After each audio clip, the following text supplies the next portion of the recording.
ફેરિયો. તો એક હતો ફેરિયો.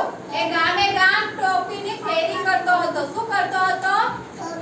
ટોપીની ફેરી કરતો હતો. તો એક દિવસ ફેરિયો જતો હતો તો રસ્તામાં એને થાક લાગ્યો તો એક ઝાડ જોયું. એણે શું જોયું? તો એ ઝાડની નીચે આરામ કરવા માટે રોકાઈ ગયો. પોટલું મૂક્યું નીચે અને પોટલું મૂકીને ઝાડના છાયામાં સૂઈ ગયો. શું કર્યું? તો ઝાડ ઉપર કોણ બેઠું હતું? વાંદરા. કોણ બેઠું હતું?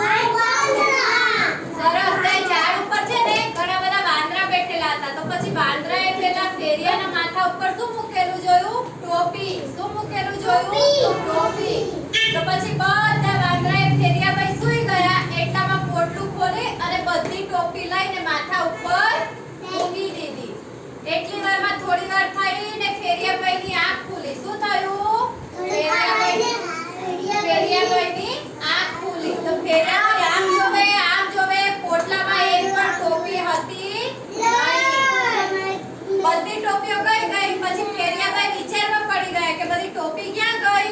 તો ફેરિયાભાઈ આમ ઉપર જોયું તો બધા વાંદરાઓ ટોપી પહેરીને બેઠા હતા. હવે વાંદરાભાઈ તો ટોપી આપે નહીં. પછી ફેરિયાએ શું કર્યું? એના માથા ઉપર જે ટોપી હતી એ નીચે ફેંકી દીધી. તો બધા વાંદરાઓએ ટોપી નીચે ફેંકી દીધી. પછી ફેરિયા